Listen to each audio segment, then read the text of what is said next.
Thank you to the Executive Secretary, Lucas Bersamin, for his introduction. Please take your seats. Senate President Chis Escudero, the honorable members of the Cabinet who are here present, Ombudsman Chairperson Sammy Martires, Manila 3rd District Representative Joel Chua, Supreme Court Associate Justice Antonio Co. Jr., World Bank Country Director Zafer Mustafoglu. I hope I got that even just approximately right. United Nations Office on Drug and Crime Country Manager Danielle Marchesi, my fellow workers in government, distinguished guests, ladies and gentlemen, good day to you. On November 6, 2006, the Philippines ratified the United Nations Convention Against Corruption, or UNCAC. On that day, our country made a bold commitment to fight corruption, not just within our borders, but alongside a global community of nations. Almost 2 decades later, it is an honor and a privilege for the Philippines to host the 5th State Conference on the United Nations Convention Against Corruption, Implementation, and Review. This gathering is made more meaningful for our country as we set the course for a Bagong Pilipinas, where truth is our strongest currency and integrity is a cornerstone of our national identity. In 2014, we institutionalized the Integrity Management Program, or IMP, providing a clear anti-corruption framework. It served as a tool to enhance both individual and systems integrity across the bureaucracy. However, a decade into its execution, several challenges persist and prove to be unexpectedly complex. Gaps in implementation, evolving political climates, and systemic vulnerabilities remind us that the war against corruption is far from over. With this conference's theme, Pagpapatibay ng Kultura, ng Integridad sa Bagong Pilipinas, we are called to go beyond implementing policies and protocols and to look deep into our core values to strengthen the culture of integrity. We must shift away from merely enforcing compliance with laws, rules, and regulations to steering our people towards the practice of integrity in their daily lives. Integrity that is rooted in katapatan, malasakit, pakikipag-kapwa, and bayanihan. These need to be reinforced and sustained.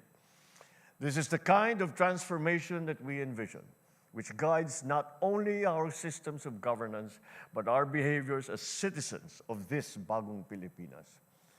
Yet we all know that lofty ideals will not suffice. People expect results, and results demand action. To build a government founded on integrity and accountability, we must adopt comprehensive and interconnected strategies.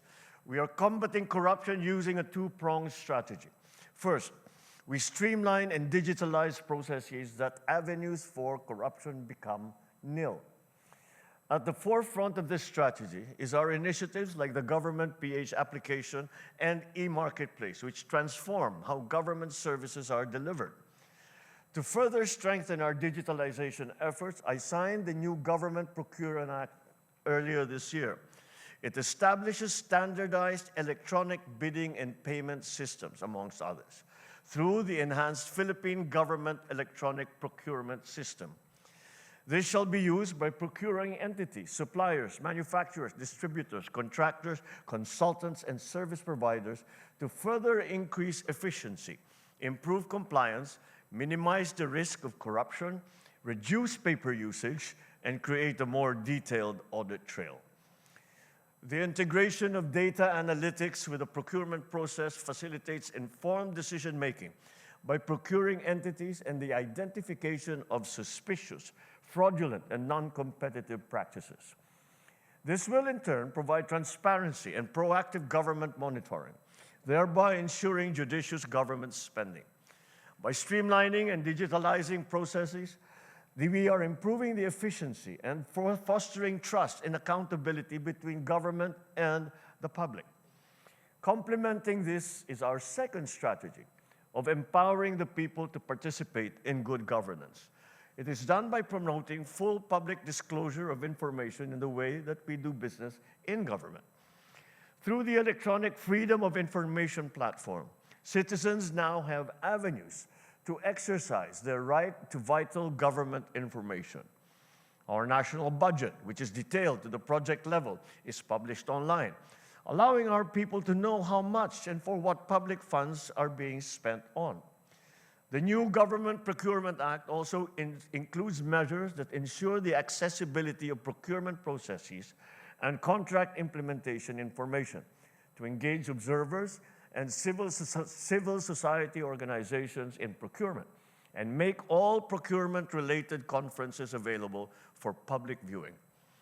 These efforts align with the IMP, which is now being reformulated to better address systemic challenges and to adapt to the ever-changing political landscape. Further, with the provisions of the UNCAC, we continue to collaborate on the international front, emphasizing the importance of global partnerships in combating corruption. By learning from and working with other nations, we strengthen our anti-corruption mechanisms while reaffirming our place as a proactive member of the global community.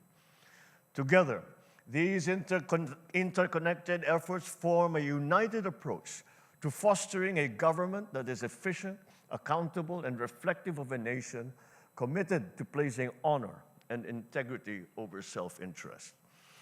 Let the Fifth State Conference Resolution 124 you presented today be a powerful pact between us and the Filipino people, between today and the future that we are determined to create. What you sign today will echo our commitment to fighting corruption and protecting the trust accorded to us by our people.